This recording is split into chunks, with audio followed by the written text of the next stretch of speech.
3 দিন ধরে পোলাটা গেল, কোনো খবর নাই। এবার আহু আরে বুঝা মানে তুই কার পোলা, তোর মায়ের বলা। এবার তোরে বুঝা মানে আই এলো তার গা। ঘরের সামনে এত জঙ্গল মঙ্গল, একটা কামলাও পাওয়া যায় না। হাজিরা 1000 টাকা। কি করবো, বুড়ো হয়ে গেছি। পোলাটা এত বদমাইশ, কোনো কামই করতে চায় না।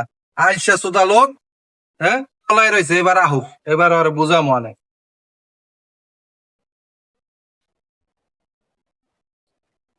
এই বেটা, এই এই 3 দিন ধরে খবর নাই। আর কারা লই এসে এদিকে আয়, এদিকে আয়। কিছু ক, তারপর কি হইছে তাও কে?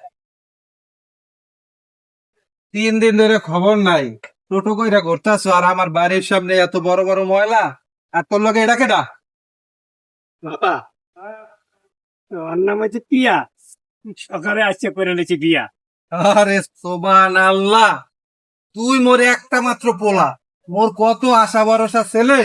এলাকার লোকজন দাওয়াত দিয়া গরু ছাগল জবাই কইরা কাইটা এরপরে খাওয়াবো।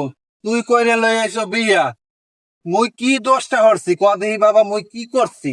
আমি জিগাইতাম, কে জিগাইতাম? কে আমি কি দোষ করছি? জিগাইতাম মানে কি, আমি বুঝলাম না তো। আমি আমি আপনার জিগাইতাম না, আপনার উপর আমি প্রতিশোধ নিছি।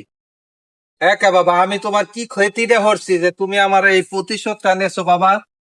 আপনি তখন মোর মায়ের বিয়া করছিলেন, মোর দাওয়াত দিছিলেন।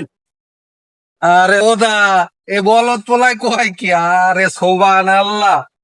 এ বেটা, মুই যখন বিয়া করছি হেকালে কি তুমি হইছেলা? তুমি থাকো, আমার বউলে আমি ঘরে গেলাম। হ্যাঁ হ্যাঁ, যা যা, সোনা বলে বন্ধু ঘরে তুই যা। আমারে বোতা দাও না কাই গেলা, কিরি কেরে খেতা দিয়া যাইতা ধইরা মাইরা